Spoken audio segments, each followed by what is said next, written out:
the planets orbit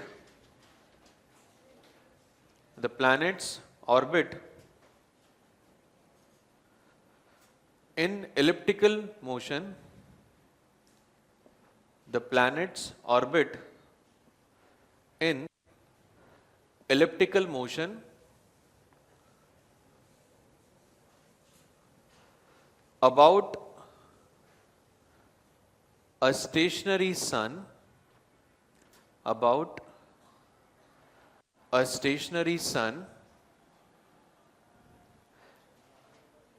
kept at its focus.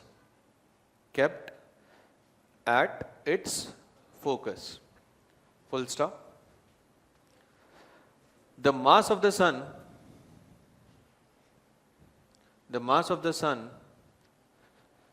is very large compared to planet mass. The mass of the sun is very large compared to mass of the planet. ठीक है? तो पहला law तो क्या बता रहे हैं कि एलिप्टिकल मोशन होगा और सन कहां होगा? स्टेशनरी और फोकस पे रखा होगा. बस इतना इंफॉर्मेशन देता है पहला. इस इक्वेशन को मॉडिफाई कर सकते हैं. प्लैनेट की जगह हम ले सकते हैं सैटेलाइट और सन की जगह हम ले सकते हैं प्लैनेट. तो उसके लिए भी ये सारी डेफिनेशंस वैलिड होंगी. बात समझ में आ रही है? ठीक. अगला देखिए, लिखिए second law. The area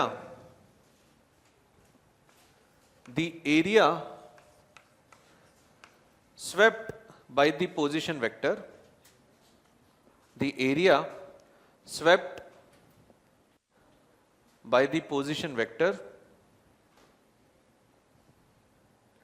is equal in equal intervals of time. The area swept by the position vector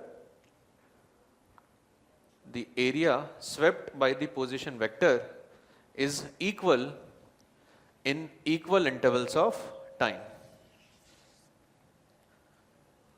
ठीक है? लिख लीजिए इसके आगे. It is a significance, full stop, it is a significance of COAM. It is a significance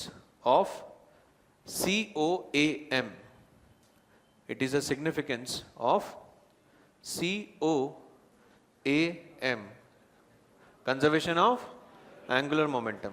यहां भर भर की यूज होगा. ठीक है? तो इसको समझ लीजिए आराम से. तो पहले तो सेकंड लॉ बोल क्या रहा है उसको समझते हैं. देखिए ध्यान से. एसपी वेक्टर है अपना पोजीशन वेक्टर. मैंने क्या बोला था? एसपी वेक्टर क्या है? Position vector. तो स्वेप्ट का मतलब होता है, ऐसा समझ लो कि पोजीशन वेक्टर कितना एरिया में झाड़ू लगा रहा है. तो एसपी मान लो यहां से चल के यहां पहुंचा, तो इसने इतने एरिया में झाड़ू लगा दिया. समझ गए बात को? तो ये जो एरिया इसने कवर किया है, मान लो ये इसने कवर किया कितने टाइम में? डेल्टा टी टाइम में. तो सेम एरिया अगर उसे कवर करना है ये वाला, तो उसको यहां से यहां चलने में भी कितना टाइम लगेगा? Delta T. ये है इसका मतलब कि area swept by the position vector, जो पोजीशन वेक्टर है एसपी वेक्टर, ये कितने एरिया में झाड़ू लगा रहा है, तो वो एरिया इक्वल होगा इक्वल इंटरवल्स ऑफ टाइम में. बात समझ में आ रही है? इसका मतलब क्या है? सुनिएगा. मतलब ये है कि अगर ये वाले पॉइंट्स सन के पास में हैं, तो यहां पे एंगल ज्यादा होगा क्योंकि आर्क लेंथ ज्यादा है, और यहां पे एंगल कम होगा क्योंकि आर्क लेंथ. तो इक्वल टाइम में कौन ज्यादा डिस्टेंस चला? जो ज्यादा पास में होगा उसे ज्यादा डिस्टेंस चलना पड़ेगा. मतलब किसकी स्पीड ज्यादा होगी? पास वाले की, दूर वाले की? पास वाले की. बिल्कुल सही. किसकी स्पीड पास ज्यादा होगी? पास वाले की स्पीड ज्यादा होगी, और जो दूर है उसकी स्पीड कम होगी. इसीलिए सन के पास वाले जितने भी पॉइंट्स हैं वहां पे स्पीड होगी ज्यादा, और सन से दूर वाले पॉइंट्स पे स्पीड होगी कम, क्योंकि पोजीशन वेक्टर की लेंथ बढ़ गई है. तो जो एरिया स्वेप्ट है उसमें कम एंगल उसे घूमना पड़ेगा. और ये चीज मैं बाद में वेरीफाई भी कर दूंगा. बात समझ में आ रही है? ये तो हुआ इसका मतलब। तो अब ये बताओ यहां पे कि अगर मेरा है इलिप्स ऐसा, एग्जाम्पल, ठीक है, ये है पॉइंट सी, ये है पॉइंट डी, और यहां पे रखा गया है सन। तो बताइए ये जो टाइम पीरियड है डी से सी जाने का टाइम पीरियड है T1 और सी से डी जाने का टाइम पीरियड है T2। तो बताइए कि T1 और T2 में क्या रिलेशन है? बराबर है दोनों? बराबर है दोनों? बराबर है ना? बराबर नहीं है। बराबर एरिया कहां से लेना है? सन से। तो जब सन से एरिया लेंगे तो ये वाला एरिया आएगा किसके लिए? तो ये एरिया किसके अंडर है बच्चों? एरिया किसमें ज्यादा है? T2 में। T2 का एरिया ज्यादा मतलब ज्यादा टाइम किसमें लगेगा? T2 में लगेगा। तो T2 बड़ा होगा T1 से। बात समझ में आई? एक और एग्जांपल करें, देखिए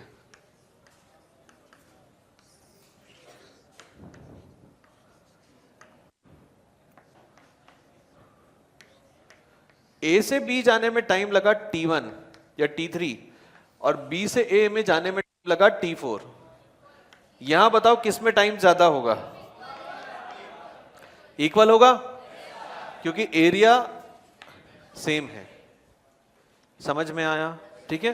तो दिखने में पहली नजर में क्या लगता है कि सेम ही होगा, सी से डी जाए या फिर डी से सी जाए, एक ही बात है। पर एक बात नहीं है, क्योंकि झाड़ू कहां से लग रहा है? ओरिजिन से लग रहा है या सन से लग रहा है? सन से। पोजीशन वेक्टर कहां से लेना है बच्चों? सन से लेना है। समझ में आ रही है? ऐसे ही अगर वो टाइम का रेशियो पूछ लें तो टाइम का रेशियो क्या एरिया के रेशियो से आ जाएगा? इसीलिए हमने एरिया लिखना सीखा है। बात समझ में है कि एरिया लिखना क्यों सीखा है? ये कारण है कि अगर उसने किसी क्वेश्चन में T1/T2 का रेशियो पूछ लिया तो फिर आप यहां से वो रेशियो निकाल पाएंगे।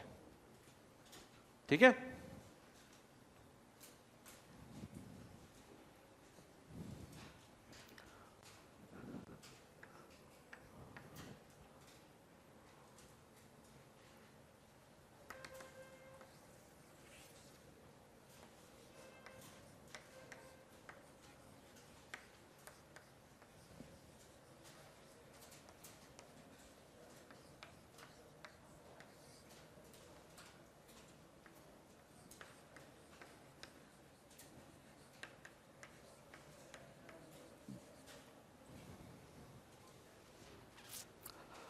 अब मुझे ये वेलोसिटी निकालनी है कि कितना एरिया स्वीप हो रहा है कि पर यूनिट टाइम।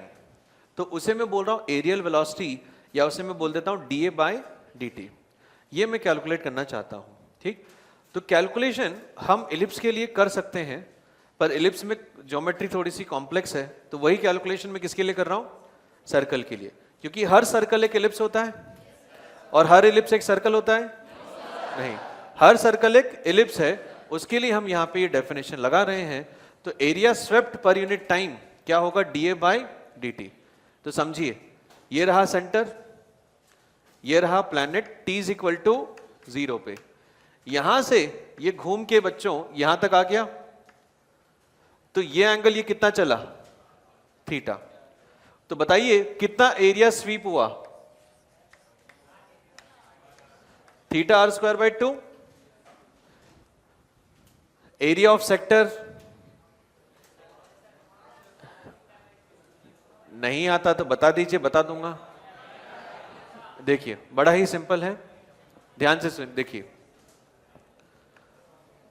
2 पाई रेडियंस में कितना एरिया आता है? 1 रेडियन में कितना एरिया आएगा? बाय। तो थीटा रेडियन में कितना एरिया आएगा? खत्म। समझ में आया? यूनिटरी मेथड लगाइए, कितना आ जाएगा? θr²/2। ये पूरा होने में कितना टाइम लगा? t time. तो θ/t क्या होगा? ओमेगा। सर्कुलर मोशन तो तुम लोगों ने पढ़ ही लिया है। θ/2 कितना होगा बच्चों? ओमेगा। अब यहां पे मैंने क्या किया, ऊपर नीचे मल्टीप्लाई कर दिया है मास को, ऊपर नीचे मल्टीप्लाई कर दिया है मास को। ठीक है। ओमेगा आर कितना होता है? ओमेगा आर कितना होगा? ओमेगा आर कितना होगा? V होगा। तो ओमेगा आर इंटू आर, ऊपर क्या बना? mv r divided by 2m। mv r क्या होता है भाई? Angular momentum.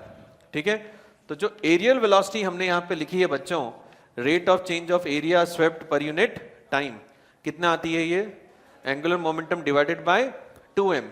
जहां पे जो स्मॉल m है, this is mass of the planet, not mass of the sun, क्योंकि सन का मास मैं हमेशा किससे डिनोट करूंगा? कैपिटल M से।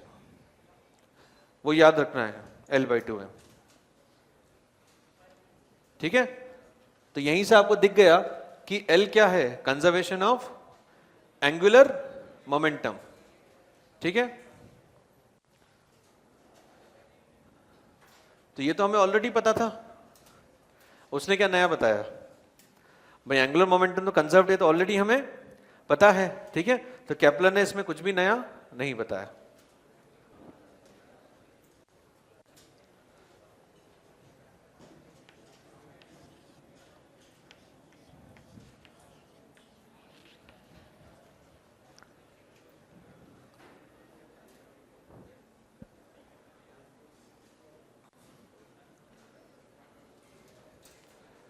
और थर्ड क्या होगा? T square proportional to a cube. ये तो सबको पता है, इसकी कंडीशन नीचे लिखो, वो क्या होती है? लिख लो।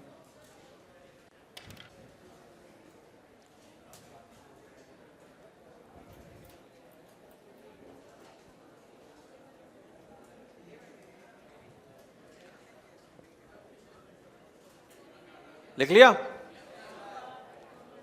ये कंडीशन होती है कि mass of the sun is constant by assuming capital M to be constant,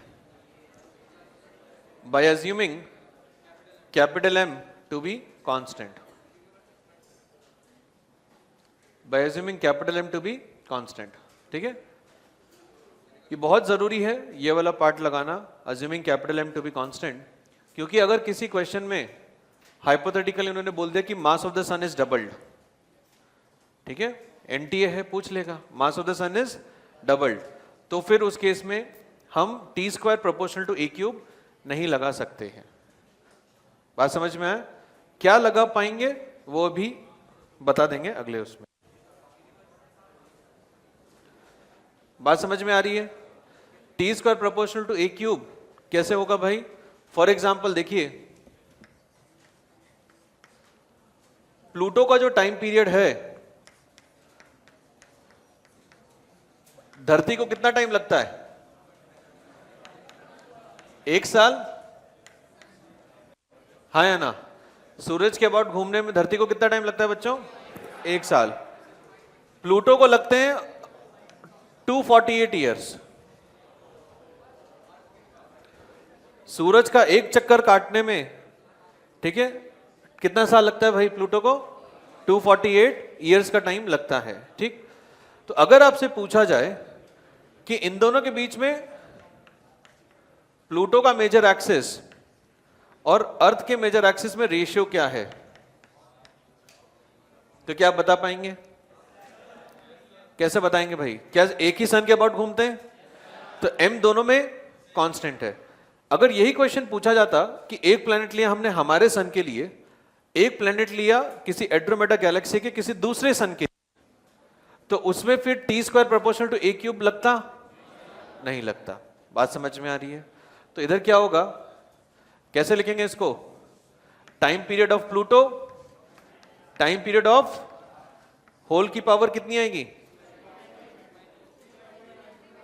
3/2 या 2/3? तो आंसर क्या आएगा?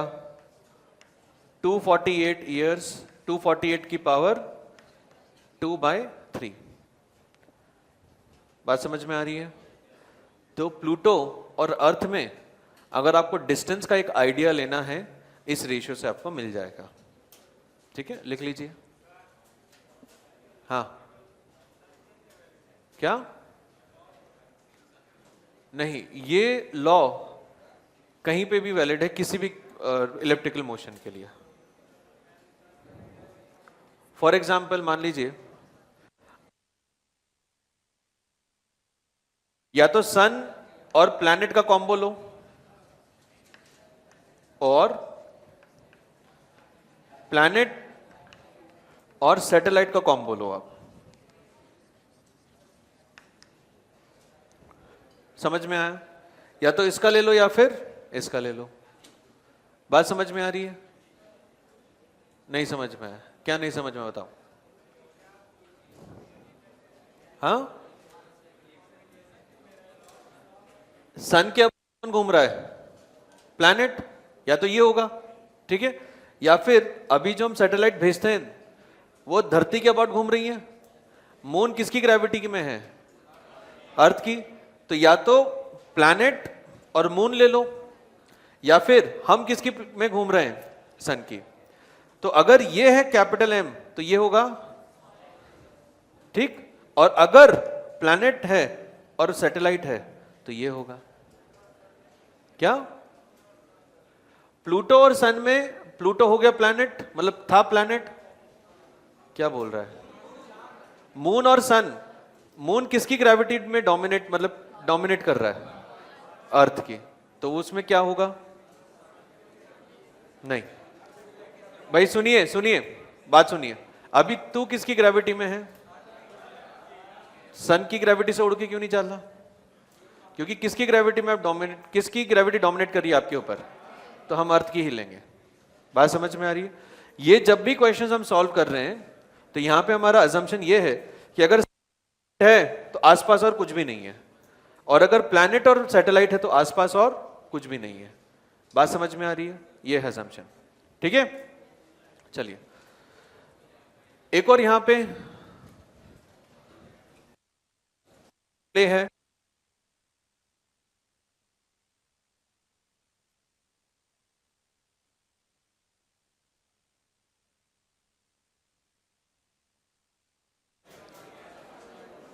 पढ़ लो यार, ऐसा तो नहीं कि एक्स्ट्रा टाइम ले रहा हूं। We are well within the limits. सीख लीजिए कुछ, ठीक है।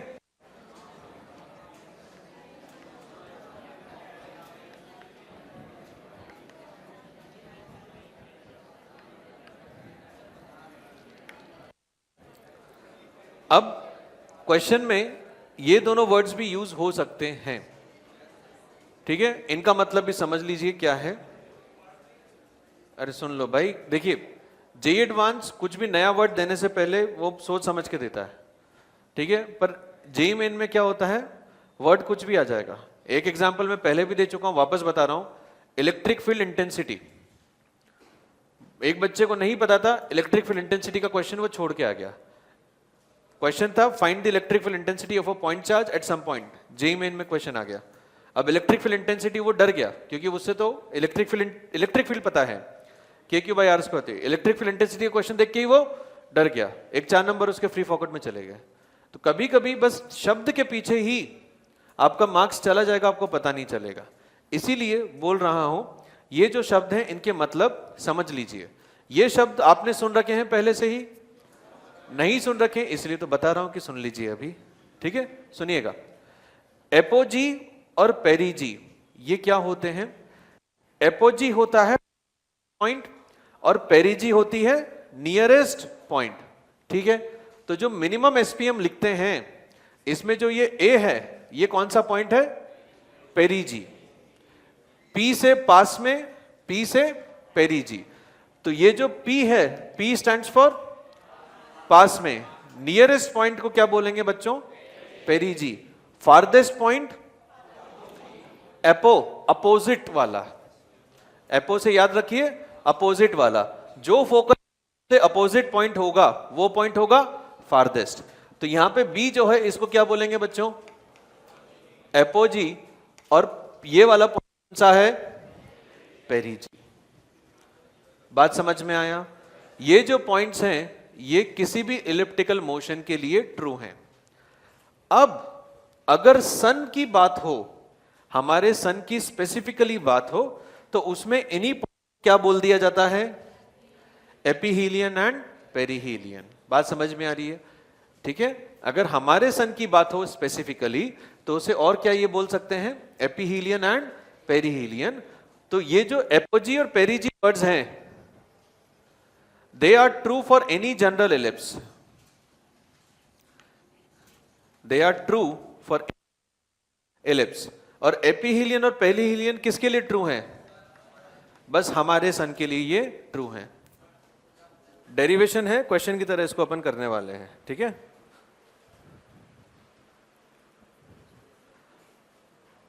A planet of mass small m,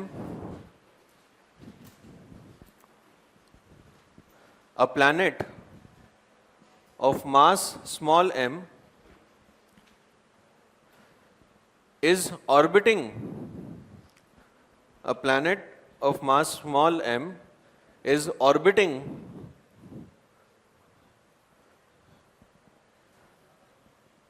in an elliptical motion, in an elliptical motion, in an elliptical motion, ठीक है। उस एलिप्टिकल मोशन के ब्रैकेट में आप लिख लीजिए a, e, मतलब एलिप्स की प्रॉपर्टीज आपको गिवन है a, e। a क्या है, मेजर एक्सिस या semi major axis, semi major axis, और e क्या होता है, इसेंट्रिसिटी, ठीक है। तो ये आपकी प्रॉपर्टीज गिवन है। प्लैनेट का मास कितना गिवन है, स्मॉल m। तो क्या लिखा अपन ने, revolves in elliptical motion about a stationary star, about a stationary star, bracket में लिख लीजिए capital M, about a stationary star, ठीक है। कैपिटल M उसका मास है और स्टेशनरी मैंने बोल दिया, तो ये जो अजम्पशन हम लेंगे ना यहां पे, ये बाय डिफॉल्ट ट्रू हो जाएगा, क्योंकि स्टेशनरी हमने इसको बोल दिया है, तो बाय डिफॉल्ट ये वाला अजम्पशन ट्रू हो जाएगा कि कैपिटल M बहुत बहुत बहुत बड़ा है स्मॉल m से, ठीक है। तो क्या लिखा, about the stationary star kept at one of the focus of the ellipse, kept at one of the focus of the ellipse. Find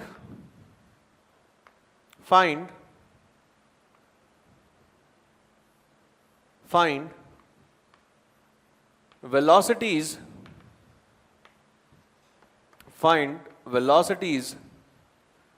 at apogee and perigee, part 1, ठीक है। Find velocities at apogee and perigee. Second, total mechanical energy of the system.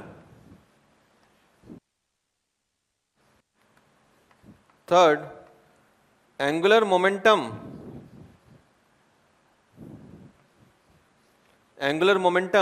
of the planet about star, angular momentum of the planet about star, and the time period,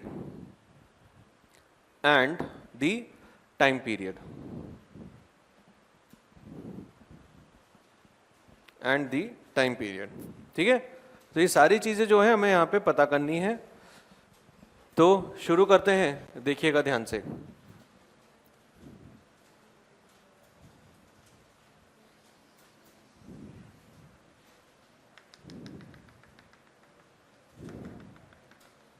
ये रहा ellipse, ठीक है। ये है point A, ये हम ले लेते हैं पॉइंट बी। जो सन है कहीं ना कहीं यहां मर रहा होगा इस तरीके से, ये स्टार है ये, और यहां पे वेलोसिटी हम मान लेते हैं v1, यहां पे वेलोसिटी हम मान लेते हैं v2, ठीक है।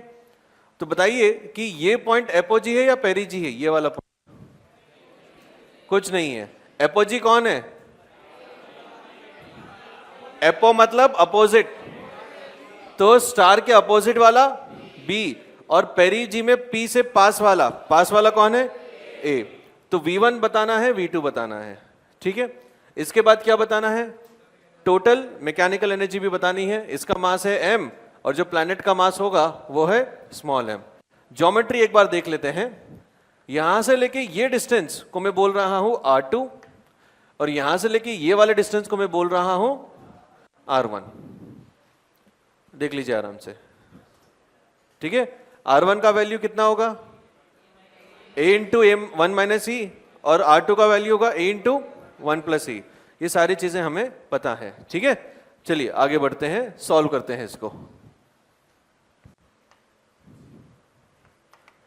पहला इक्वेशन हम लगाएंगे, कंजर्वेशन ऑफ एंगुलर मोमेंटम। कहां से कहां तक बच्चों, A to B। Conservation of angular momentum कहां से कहां तक, A टू B। जिन बच्चों को कुछ नहीं पता एंगुलर मोमेंटम के बारे में, उनको मैं थोड़ा सा बता देता हूं कि एंगुलर मोमेंटम हम इस तरीके से देखते हैं कि ये रहा R वेक्टर और ये रहा पॉइंट O। यहां पे है मास m जो इस दिशा में चल रहा है v वेलोसिटी से या mv मोमेंटम से। इनके बीच में एंगल कितना है, थीटा। तो एंगुलर मोमेंटम ऐसे लिखा जाता है जैसे टॉर्क लिखते हैं r क्रॉस f, हाँ या ना। जैसे टॉर्क लिखते हैं r क्रॉस f, वैसे ही क्या लिखते हैं। फिर तो बोलता है कि सर समझ में नहीं आता।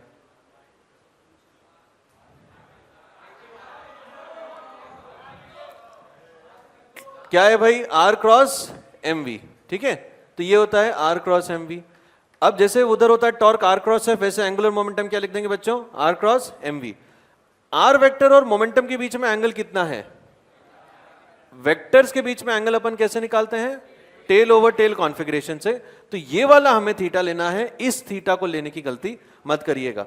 तो मैग्नीट्यूड कितना आ जाएगा, mvr साइन थीटा, ये होगा, समझ रहे हैं। और ये एंगुलर मोमेंटम हमने कैलकुलेट किया है किस पॉइंट के अबाउट, ओ के अबाउट, क्योंकि जिस पॉइंट के अबाउट एंगुलर मोमेंटम लेते हैं उसी पॉइंट से पोजीशन वेक्टर को लिखा जाता है। जैसे टॉर्क में लिखते हैं, टॉर्क लिखा जाता है किसी एक पॉइंट के अबाउट, वैसे ही एंगुलर मोमेंटम भी किसके अबाउट लिखा जाएगा, किसी पॉइंट के अबाउट। क्या आप मेरी बात समझ पा रहे हैं, क्लियर है भाई। देखिएगा तो कंजर्वेशन ऑफ एंगुलर मोमेंटम कहां से कहां लगाना है, ए से बी में। देखिए ध्यान से, कितने पॉइंट्स ऐसे हैं जहां पे sp वेक्टर परपेंडिकुलर होता है वेलोसिटी के, दो। प्रॉपर्टी ऑफ एलिप्स काम आई।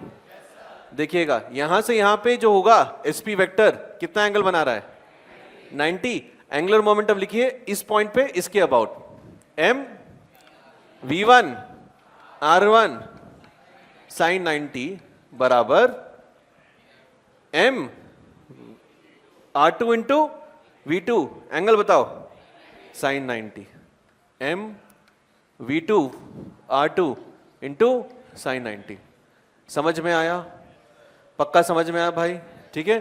तो ये क्या बन गया अपने पास कि v1 r1 बराबर v2 r2। इस इक्वेशन में समझना मिनिमम डिस्टेंस इलिप्स में क्या होता है। मिनिमम डिस्टेंस इलिप्स में प्रॉपर्टी ऑफ इलिप्स देखिए, मिनिमम डिस्टेंस कौन है, r1 है, और मैक्सिमम डिस्टेंस, तो minimum speed v2, maximum speed. अरे अगर r1 मिनिमम तो v1 को मैक्सिमम, और अगर r2 मिनिमम मैक्सिमम है तो v2 को मिनिमम होना पड़ेगा, हाँ या ना। इससे ये भी पता चल गया कि v1 और v2 जो है ये मैक्सिमम काइनेटिक एनर्जीज या मैक्सिमम स्पीड्स और मिनिमम स्पीड होने वाले ही है अपने पूरे इलेप्टिकल मोशन के अंदर, हाँ या ना। और अगर आपको याद हो तो मैंने ये भी बताया था सेकंड लॉ में कि यहां पे जब झाड़ू लगेगा तो एरिया सेम करने के लिए ज्यादा आर्क चलनी पड़ेगी, तो यहां पे स्पीड ज्यादा आएगी और नीचे स्पीड कम आएगी। क्या आप वेरीफाई कर पा रहे हैं चीजों को, बहुत ही बढ़िया। आगे बढ़ते हैं, अगला इक्वेशन लिखते हैं। अगला इक्वेशन हम लिखेंगे कंजर्वेशन ऑफ एनर्जी, कहां से कहां तक बताइए, ए टू बी। क्या मैं यहां पे कंजर्वेशन ऑफ लीनियर मोमेंटम लगा सकता हूं, नहीं, लीनियर मोमेंटम हम नहीं लगा सकते, क्योंकि स्मॉल m की वेलोसिटी हमेशा ही चेंज हो रही है, डायरेक्शन भी चेंज हो रहा है, मैग्नीट्यूड भी चेंज हो रहा है, तो यहां पे हम ये कभी भी नहीं लगा पाएंगे, समझ रहे हैं आप, ठीक है। तो कंजर्वेशन ऑफ लीनियर मोमेंटम को तो भूल जाइए, यहां पे वैलिड नहीं है। तो क्या लगाएंगे, conservation of energy. Angular momentum लग गया, conservation of energy. Kinetic energy at A, M V one square by 2 plus kinetic potential energy at A G M M by R one is equal to kinetic energy at B बोलिए M V two square by 2 minus मतलब plus potential energy at B बोलिए G M M by R two. देख लो आराम से, equation में कुछ doubt हो तो बोलियो, नहीं है ठीक। अब मुझे पहले V1 निकाल लेते हैं। भाई दो इक्वेशन है, दो वेरिएबल है। वेरिएबल क्या है? V1 V2 नहीं पता, V1 V2 नहीं पता। इक्वेशन कितनी है अपने पास? दो। तो यहां से V2 को एलिमिनेट कर देते हैं और V1 को निकाल लेते हैं। उसके पहले एक सनसनी बात हो गई, स्मॉल m कैंसिल हो गया। मतलब ये है क्या कि V1 और V2 जो है वो मास ऑफ द प्लैनेट पे डिपेंड ही नहीं कर रहे हैं। इस प्लैनेट का मास कुछ भी हो, चाहे यहाँ पे हाथी गधा घोड़ा कुछ भी मैं फेंक दूं इसी ऑर्बिट पे, क्या उनकी स्पीड भी V1 और V2 ही रहेगी? पक्की बात है भाई, ठीक। तो यहां से स्मॉल m कैंसिल होने का मतलब ही यही है। तो अब क्या किया, मुझे पता है कि V1 बड़ा है V2 से, तो V1 स्क्वायर बाय 2 को यहां रख रहा हूं और V2 स्क्वायर बाय 2 को इधर ला रहा हूं। तो ये क्या बनेगा? V1 square by 2 minus V2 square by 2 बराबर, इसको उधर भेज दीजिए, G M 1 by R1 minus 1 by R2। RHS positive है नेगेटिव?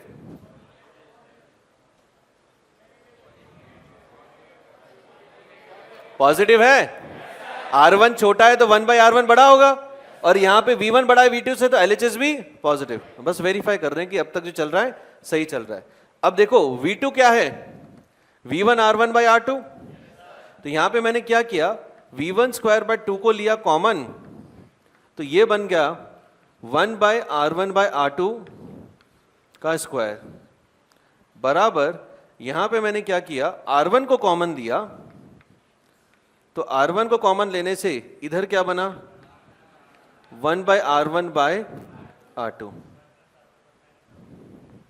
समझ गए? देख लो आराम से, देख लो भाई आराम से, कहीं पे गड़बड़ का कोई स्कोप होना ही नहीं चाहिए। क्लियर है? ये लिखने का तरीका क्यों है ऐसा? मैंने क्या बोला था कि अगर आपने यहां पे कॉशन नहीं लिया, सतर्क नहीं हुए, तो आपको मिलने वाली थी एक क्वाड्रेटिक इक्वेशन।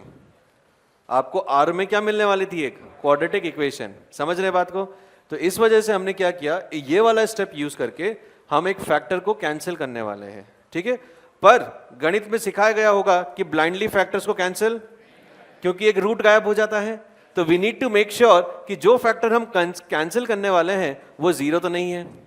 तो अगर वो जीरो होता तो 1 minus R1 by R2 zero है, मतलब R1 बराबर R2 है क्या? R1 बराबर R2।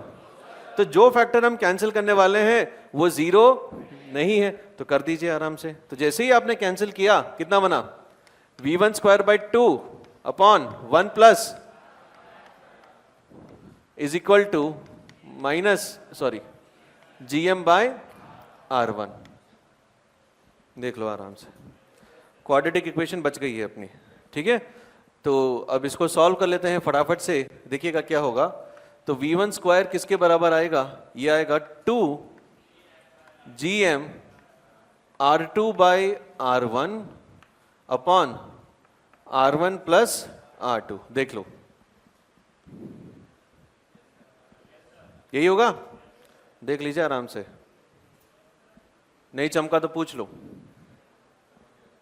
चमक रहा है? अब देखो R1 प्लस R2 क्या है? ध्यान दो, R1 प्लस R2 2A होगा क्या? 2A होगा क्या? 2A बाई 2 से 2 गया, नीचे क्या बचा? A। R2 बाई R1 क्या होगा? R2 बाई R1 क्या होगा बच्चों? 1 प्लस ई 1 माइनस ई। ये क्या है? V1। स्क्वायर रूट भेज दीजिए इधर, बन गया V1। याद नहीं करना है, याद नहीं करना, ऑप्शनल है फॉर्मूला। ठीक है, याद बिल्कुल भी नहीं करना है, पर जो डेरिवेशन है ये बहुत एक्सट्रीमली इंपॉर्टेंट है। पहली इक्वेशन जो अपन ने लिखी ये वाली, और दूसरी इक्वेशन जो लिखी ये वाली, और ये वाला स्टेप बहुत इंपॉर्टेंट। समझ गए भाई? लिख लीजिए, डाउट है तो पूछिए।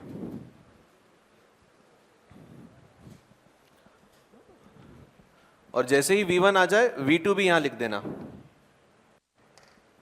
V1 के बाद V2 भी निकालिए।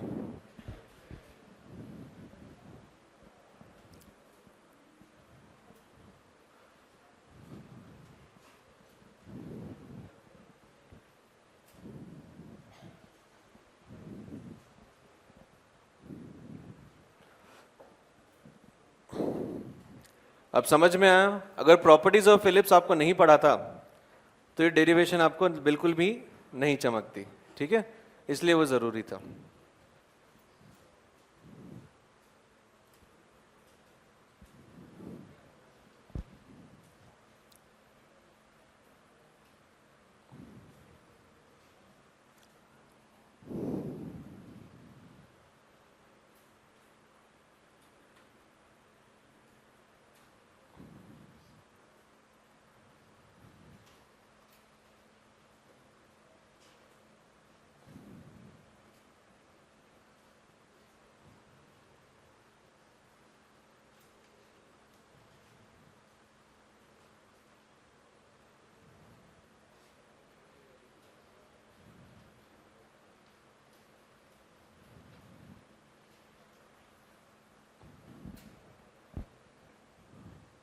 थर्ड स्टेप मतलब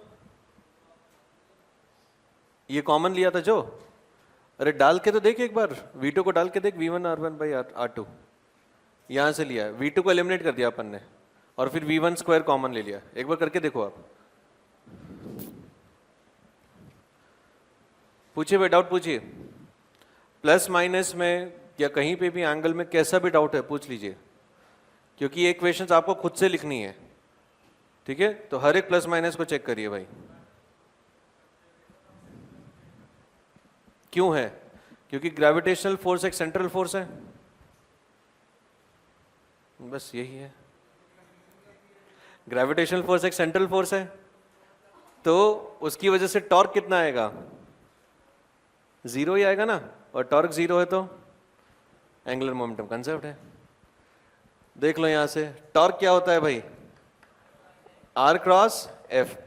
जो ग्रेविटेशनल फोर्स होगा वो कैसा होगा देख लीजिए, minus GMM by R cube into R vector.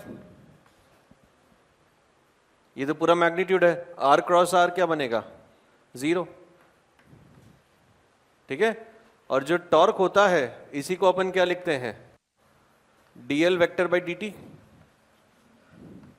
जैसे rate of change of linear momentum is net force, वैसे ही rate of change of angular momentum will be net torque, ठीक है?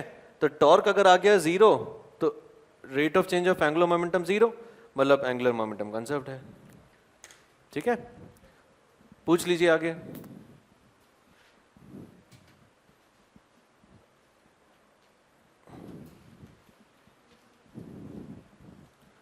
कितने लोगों ने निकाल लिया V2? करिए करिए करिए।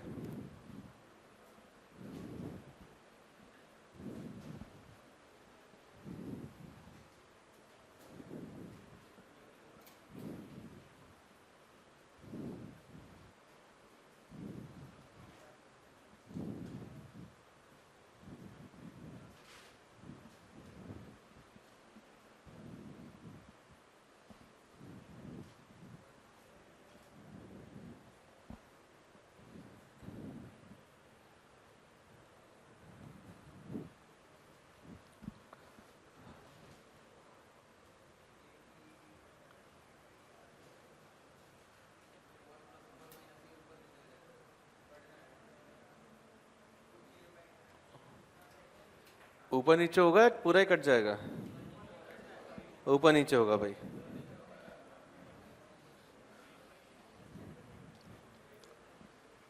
तो V2 जो है, V2 क्या होगा?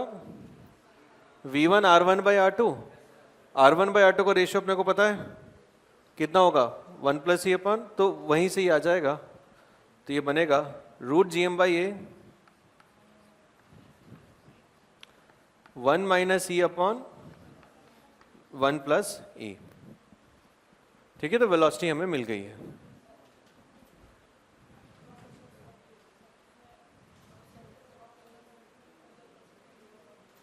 क्या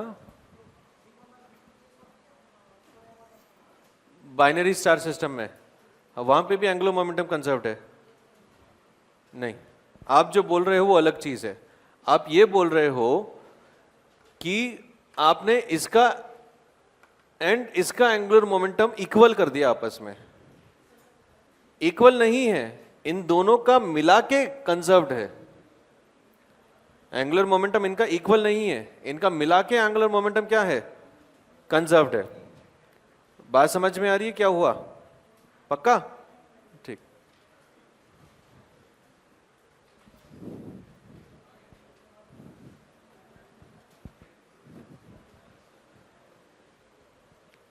आगे बढ़े? V1 V2 आ गया तो पार्ट 1 तो अपना सॉल्व हो गया।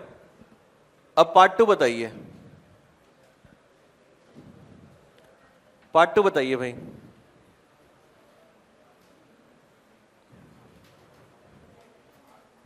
पार्ट 2 में क्या करना है? Total mechanical energy of the system हमें निकालनी है। Total mechanical energy of the system निकालनी है। तो बताओ कि एनर्जी ए पे निकालो या बी पे निकालो या किसी और पॉइंट पे निकालो? ये तो मैंने मेंशन ही नहीं किया भाई कौन से पॉइंट पे पूछी है, ए पे या बी पे? एनर्जी तो कंजर्व्ड है, तो ए पे निकालो चाहे बी पे निकालो एक ही बात है। नहीं समझ में आया भाई? ए पे निकालो चाहे बी पे निकालो, बात तो एक ही है ना। तो फिर ए पे निकाल लेते हैं। तो एनर्जी जो होगी टोटल एनर्जी सिस्टम की वो कितनी होगी? टोटल एनर्जी ये हम लिख सकते हैं energy at A, potential at A plus kinetic at A. तो पोटेंशियल एनर्जी ऑफ इंटरैक्शन कितना होगा? GMM बाई R1, और ये कितना हो जाएगा? MV1 square by 2। R1 का वैल्यू सब्स्टिट्यूट करिए A इंटू 1 माइनस ई, और V1 का वैल्यू यहां से उठा के डालिए, करके बताओ कितना आता है।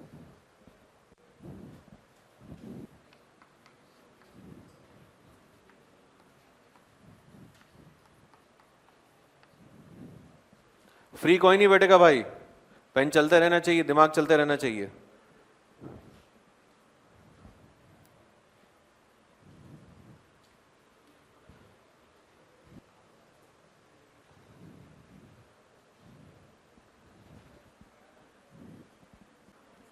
टोटल एनर्जी में स्मॉल ई ऊपर आ रहा है नीचे आ रहा है? पूरा ही एलिमिनेट हो गया, स्मॉल ई पूरा एलिमिनेट हो गया। हाँ भाई, तो जिनके भी आंसर में अगर ई आ रहा है तो वो सही नहीं है, क्योंकि ये आंसर आपका एसेंट्रिसिटी के इंडिपेंडेंट आएगा। जो टोटल एनर्जी आपकी आएगी वो एसेंट्रिसिटी के इंडिपेंडेंट आएगी। ठीक है, चेक करिए कैलकुलेशन सब लोग जिनका भी गलत आ रहा है।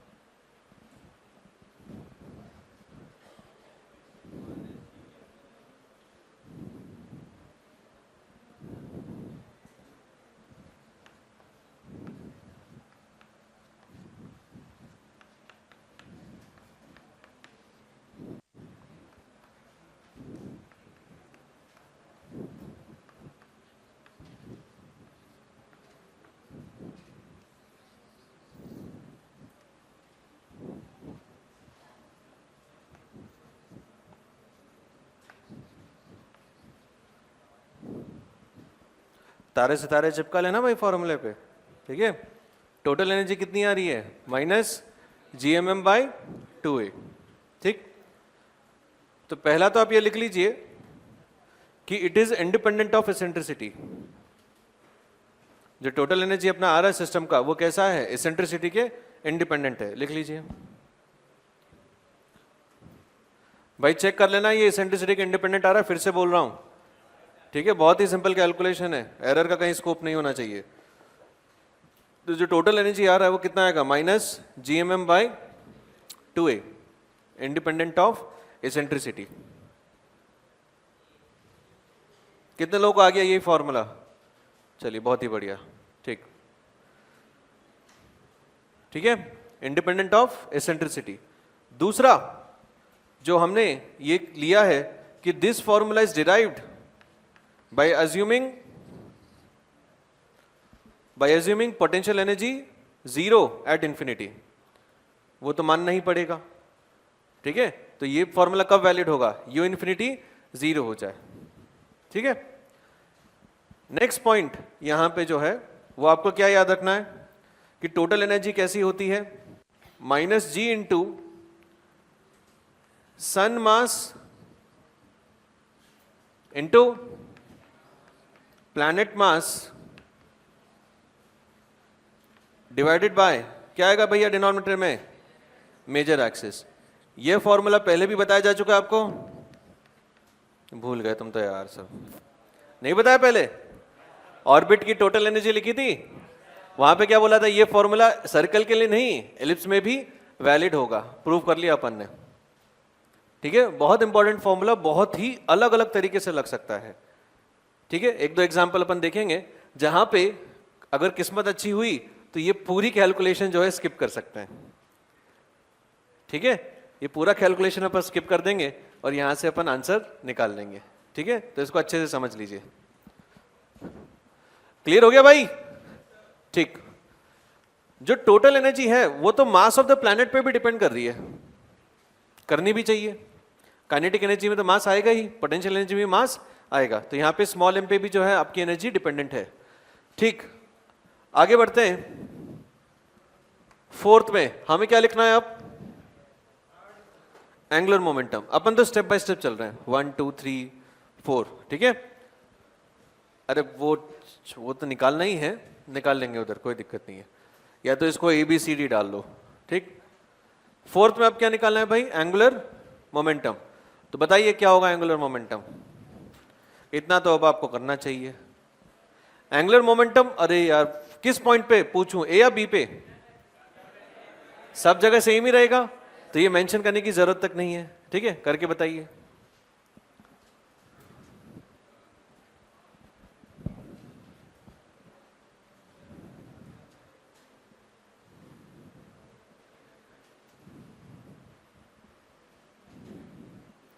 पेन चलाइए भाई, फ्री कोई नहीं बैठेगा। एंगुलर मोमेंटम यही लिखा हुआ है, कंजर्व किया था तो चाहे mv1r1 निकाल लो, mv2r2 निकाल लो, सेम आंसर आएगा। करते रहिए।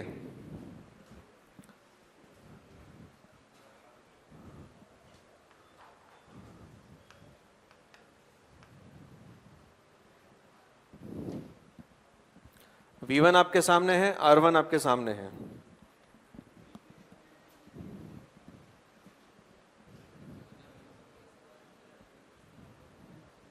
हो गया, बहुत बढ़िया। तो देखिए यही सॉल्व होके आपको कुछ इस तरीके से मिलेगा, Gma1 माइनस E²।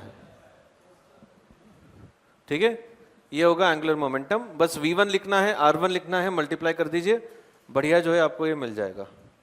कितने लोगों को आ गया भाई ये वाला? चलिए, शानदार शानदार, एंगुलर मोमेंटम आ गया है। अब है असली challenge, time period. Time period सोचो, हाँ 2 पाई बाई ओमेगा, ओमेगा लगेगा यहां पे। अच्छा देखो, 2 पाई r बाई वी में दो गड़बड़ है, न्यूमरेटर भी गलत है, डिनोमिनेटर भी गलत है।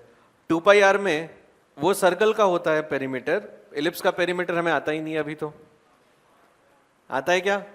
नहीं आता, इंटीग्रेशन करना पड़ेगा।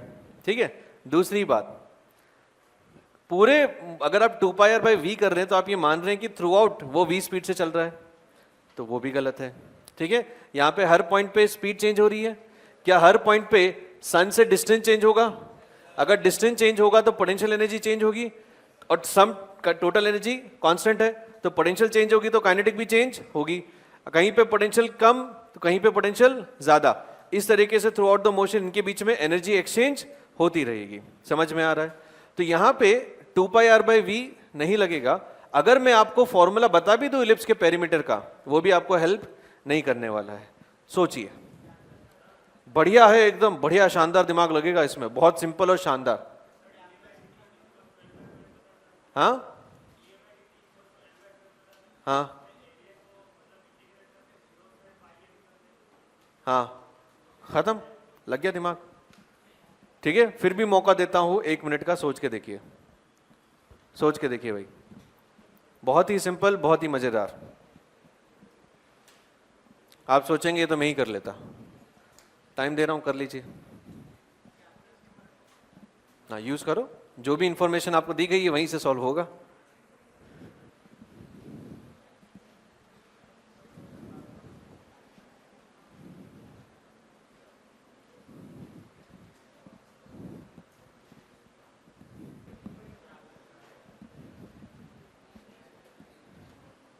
आ गया?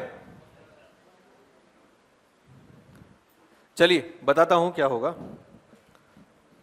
हमने कैपलर्स का सेकंड लॉ पढ़ा था कि delta A by delta T जो होता है एरियल वेलोसिटी, वो किसके बराबर होती है? L/2m। ठीक है, और मुझे चाहिए टाइम पीरियड, तो एक टाइम पीरियड में कितना झाड़ू लगता है? एक टाइम पीरियड में जो पोजीशन वेक्टर है वो कितना झाड़ू लगा लेगा? पूरा एलिप्स साफ कर लेगा वो, तो कितना आ जाएगा? पाई ए बी। चमक गया भाई, पक्का चमक गया। ठीक है, अब इसको भी देख लेते हैं एक बार क्या करना है। L यहां से दिया हुआ है, L/m यहीं से उठा लेता हूं, तो L/m क्या होगा? Square 1/2 square root of G M A 1 minus e square बराबर पाई ए। बी तो मैंने दिया ही नहीं है, बी स्टार्टिंग की चीजों में है क्या? नहीं है, तो बी हटाना है। बी कैसे हटेगा? बी कैसे हटेगा भाई? A into 1 minus e square divided by time period, हाँ या ना? ठीक है, तो देखिए दोनों तरफ से जो 1/e² है कैंसिल हो गया, हाँ या ना? ये 2 को पाई के साथ चिपका दीजिए, इस t को इधर ले आइए, तो क्या बनेगा? 2 pi square root of a³ by gm।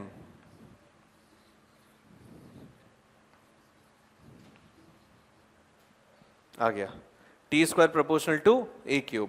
जो टाइम पीरियड है it is coming independent of eccentricity and it is coming independent of mass of the satellite. लिख लीजिए। नहीं समझ में आया तो पूछिए। जो पेन चलाएगा, कैलकुलेशन बहुत ही आसान है, 8वीं 9वीं क्लास की कैलकुलेशन है, स्क्वायर रूट वगैरह में कैंसिल करना है बस। ठीक है, पेन जिसने चला लिया उसको हर एक स्टेप समझ में आएगा। अगर आप स्टेप को समझने में दिक्कत आ रही है कि एक स्टेप से दूसरे स्टेप में कैसे गए, मतलब आप पेन नहीं चला रहे हैं। ठीक है, इसमें कहीं पे भी कुछ झोलमोल किया है क्या मैंने? एकदम सिंपल सीक्वेंशियल कैलकुलेशन है, बढ़िया। ठीक है, करके देखिए।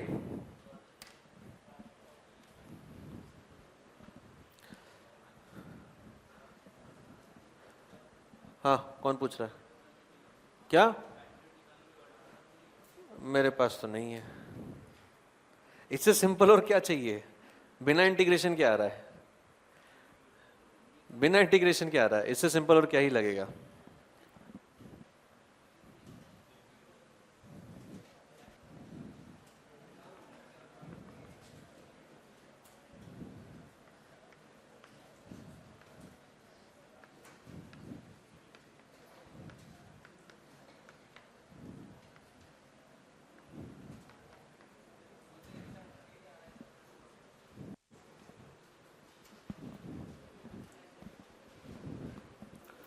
भाई यहां पे लिख लेना कि time period is independent of eccentricity, time period is independent of eccentricity and mass of the planet. Time period is independent of eccentricity and mass of the planet.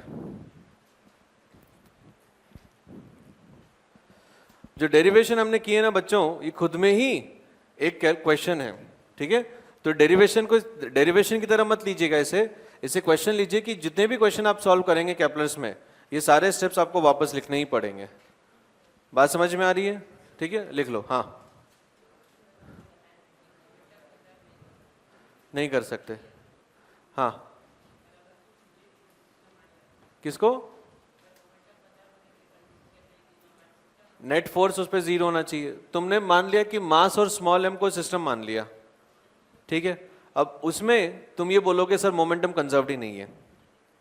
क्योंकि कैपिटल एम तो चल नहीं रहा, पर स्मॉल एम तो ऊपर नीचे हो रहा है। तो अगर आपको लीनियर मोमेंटम उसमें करना है तो यहाँ पे जो कैपिटल एम मास होगा उसका भी जो हल्का सा छोटी मोटी वेलोसिटी आ रहा है वो लेना पड़ेगा।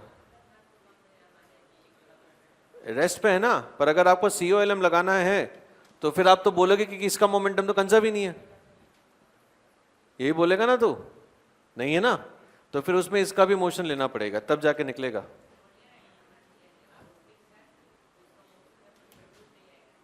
किसका? रेस्ट पे? अरे वैसे थोड़ी ना M1V1 बराबर M2V2 करते हैं, आप समझ नहीं रहे। जैसे मान लो यहां से यहां पहुंच गया तो बोलेगा कि लीनियर मोमेंटम पहले इधर था अब इधर हो गया, तो कंजर्व कहां हुआ? कहां हुआ कंजर्व, पहले ये बता। लीनियर मोमेंटम पहले राइट में था अब लेफ्ट में आ गया, तो कंजर्व कैसे है? तो उसमें है, यहां पे क्यों नहीं है? नेट फोर्स तो 0 है ना, तो उसमें क्या करना पड़ेगा फिर? इसका भी मोशन आपको थोड़ा बहुत लेना पड़ेगा, जो कुछ फ्रूटफुल कैलकुलेशन नहीं देगा, उससे कुछ मजा भी नहीं आएगा, कुछ मतलब भी नहीं है। ठीक है, ये वही बात होगी कि मैं धरती के ऊपर कूदा, धरती नीचे गई, वो निकाल के क्या फायदा? कितना ही जाएगी? इतना जाएगी कि हम मेजर भी नहीं कर सकते, इतना सा नीचे जाएगी, वो इतना छोटा डिस्टेंस जिसको मेजर ही नहीं कर पाएंगे। बात समझ गया मेरी? तो उससे कुछ फ्रूटफुल कैलकुलेशन नहीं मिलेगी। हाँ भाई करिएगा। क्वेश्चन ये है कि धरती के सेंटर से 2R डिस्टेंस पे एक सैटेलाइट को लॉन्च किया गया हॉरिजॉन्टली। ये सैटेलाइट कैसे लॉन्च हुई है? क्या मैं आपको हॉरिजॉन्टल वर्टिकल का मतलब बता चुका हूं? क्या होता है? Along the gravity is vertical and perpendicular to gravity is horizontal. तो वहां पे हॉरिजॉन्टली एक सैटेलाइट को लॉन्च किया गया है √3/5 GM/R से। आपको बताना है what will be the maximum distance of the satellite from the earth, from the centre. बताइए what will be the maximum distance, what will be the maximum distance of the satellite from the center of the planet, from the center of the planet।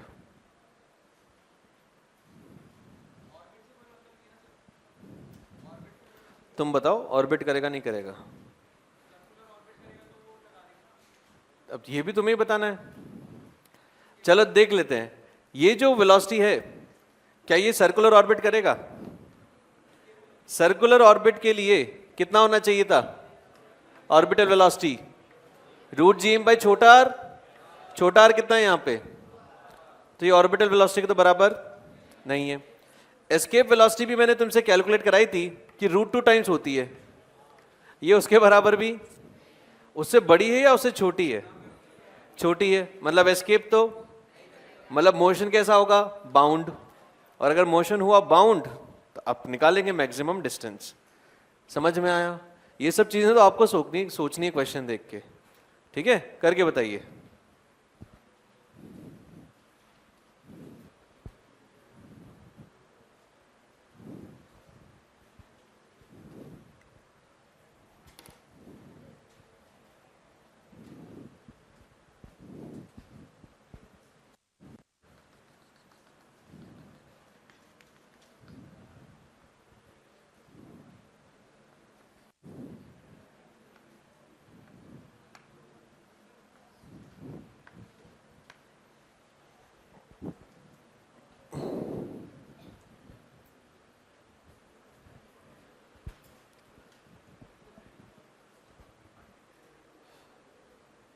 क्या आपको समझ में आ रहा है?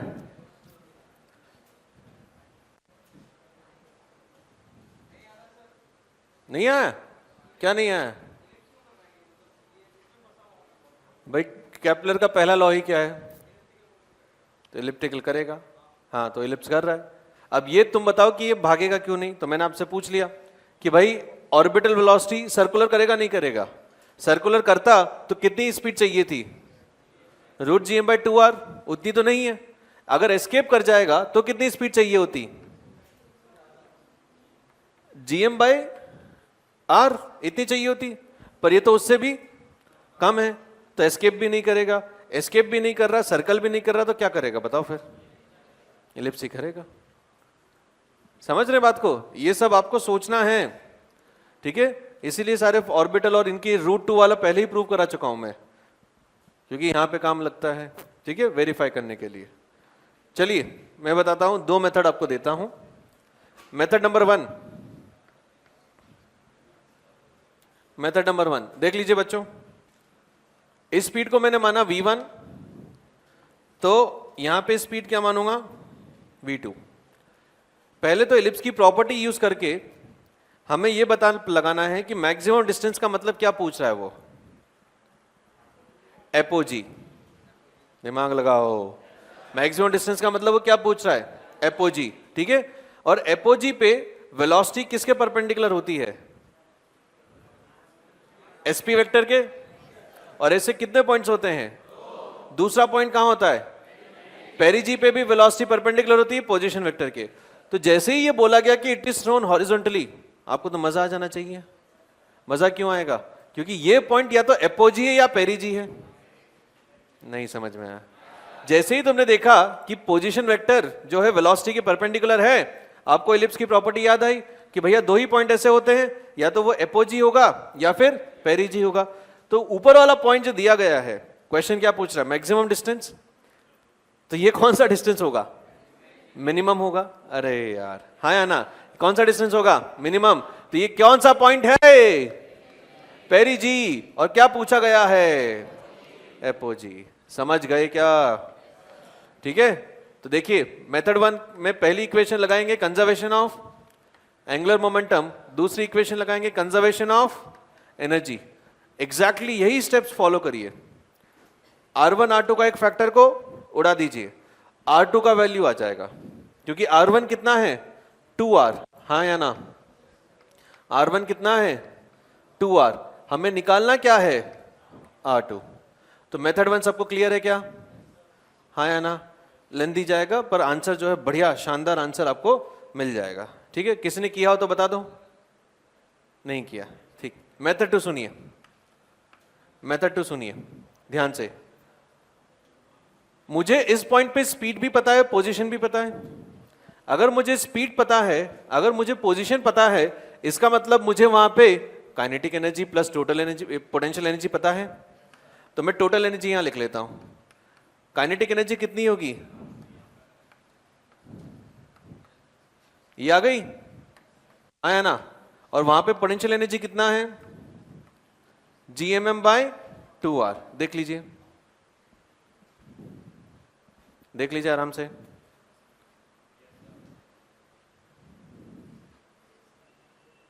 यही होगा। अरे kinetic energy plus potential energy, हाँ या ना? ये कितना बना? GMM/R कॉमन आ रहा है? अरे बच्चों, GM/R कॉमन आ रहा है? हाँ। 3/10 होता है 0.3, 1/2 होता है 0.5, 0.3 माइनस 0.5 होता है, और 0.2 क्या होता है? हाँ या ना? तो इनका जो टोटल एनर्जी आपको कितना मिला? Minus GMM/5R। हाँ या ना? कितनों को आंसर दिख गया? हाथ खड़े करिए, कितनों को आंसर दिख गया? बस 1 2। सोचिए सोचिए सोचिए, दिमाग लगाइए, आंसर आपके सामने है। 3, बहुत बढ़िया, दिमाग लगाइए भाई। 4 5 6 7, खोल रहे हैं ढक्कन, जल्दी जल्दी सोचिए। आ रहा है? बहुत बढ़िया बहुत बढ़िया, करते रहिए, दिमाग लगाइए, आएगा आंसर। आ गया?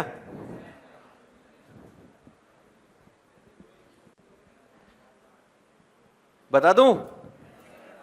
देखिए GMM/5R आया, ठीक है? जो नीचे 5R आपको दिख रहा है, टोटल एनर्जी क्या बताई थी? Major axis. तो ये जो है 5R, ये 5R यहां पे क्या है? और मेजर एक्सिस को क्या लिखते हैं अपन?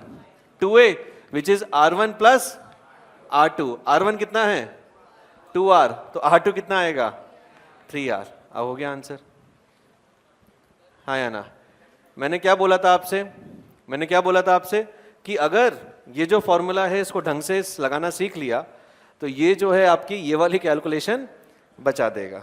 ठीक है, तो इस क्वेश्चन को फिर भी मेरी दरख्वास्त है आपसे कि इस वाले से मेथड से एक बार सॉल्व करिए, क्योंकि वो सॉल्व करने से पता है क्या होगा, आपका इस मेथड पे भी एक बार हाथ साफ हो जाएगा। ठीक है, और वहां से भी आंसर आपको कितना आना चाहिए, 3R आना चाहिए। बात समझ में आ रही है मेरी? ठीक है, तो ये है, तो कैप्लर्स लॉज मोटा मोटा खत्म हो चुका है ना? तो क्वेश्चन सुनिए, find the maximum height, find the maximum height,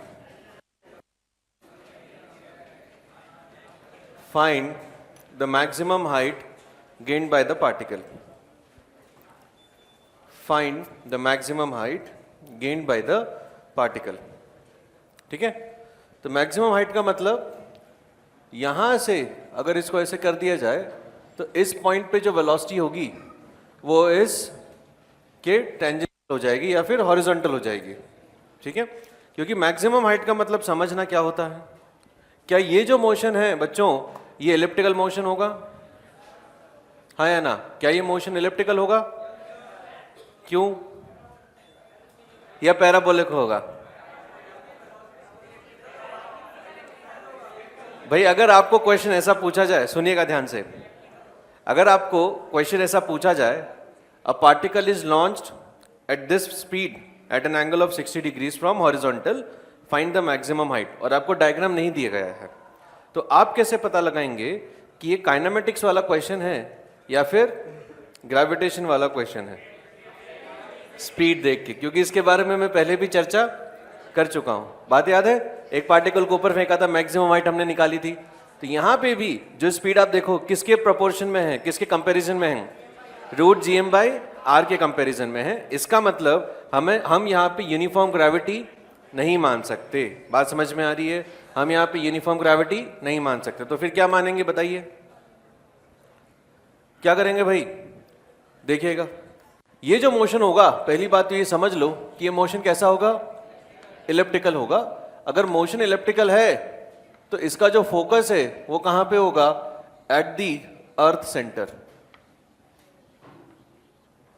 समझ में आई बात? वो कहां पे होगा, एट दी अर्थ सेंटर, मतलब ये रहा द फोकस।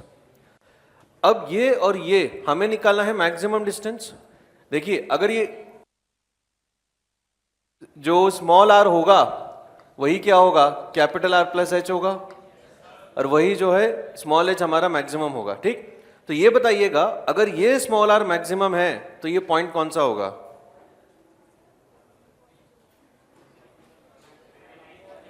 एपोजी या पेरीजी? क्योंकि जो पॉइंट अपोजिट होगा उसे ही क्या बोलेंगे, और एपोजी जो पॉइंट मैक्सिमम डिस्टेंस पे होगा। एपोजी और पेरीजी पता कैसे लगेगा? SP vector is perpendicular to velocity v1, हाँ या ना? सारी चर्चा कर चुके हैं पहले ही, कुछ नई चीज अब तक मैंने नहीं बताई है। ठीक है, तो ये तो हो गई पहली कहानी। दूसरा बताइएगा क्या करना है, कंजर्वेशन ऑफ एंगुलर मोमेंटम। कहां से कहां तक? पॉइंट ए से पॉइंट बी तक। तो ए से बी में कंजर्वेशन ऑफ एंगुलर मोमेंटम लगाइएगा। यहां पे एंगुलर मोमेंटम लिखना आसान है, mv1 r+h multiplied by sine 90। यहां बताओ एंगुलर मोमेंटम क्या होगा?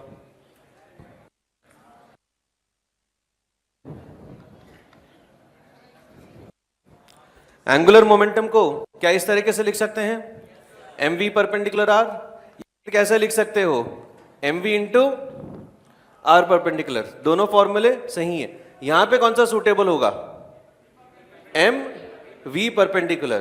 ठीक है, क्योंकि कैपिटल R डिस्टेंस मुझे दिया गया है, तो यहां पे बताइएगा v परपेंडिकुलर कितना होगा, mv, जिसकी वैल्यू मैं डाल ही देता हूं, gm/2r into capital R multiplied by cos 60। cos 60 पहले लिख रहा हूं ताकि आप इसको ऐसे देख सकें, मल्टीप्लाइड बाय r।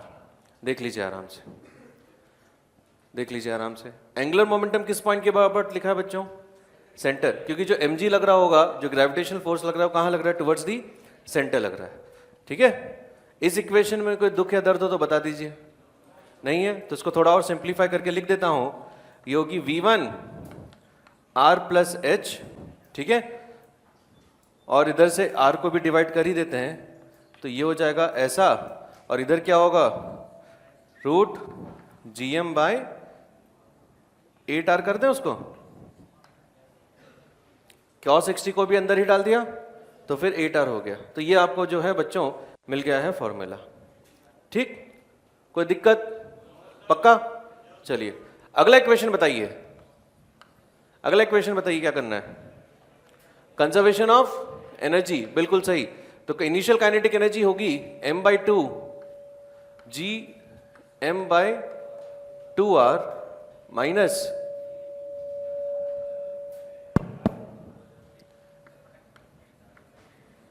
GMM/r हो गई इनिशियल।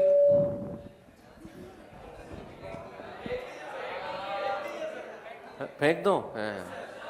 देखिए फिर फाइनल काइनेटिक एनर्जी कितनी होगी?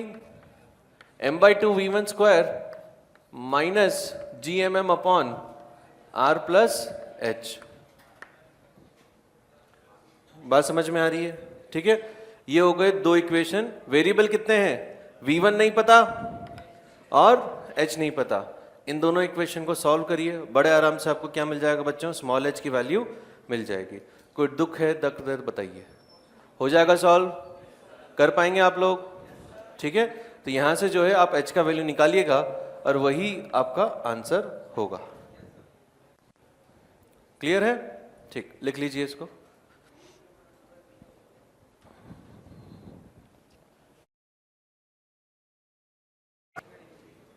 कर लेते हैं, आप लोगों ने की है तो करके लाएं DPP। चलिए अगला टॉपिक स्टार्ट करते हैं।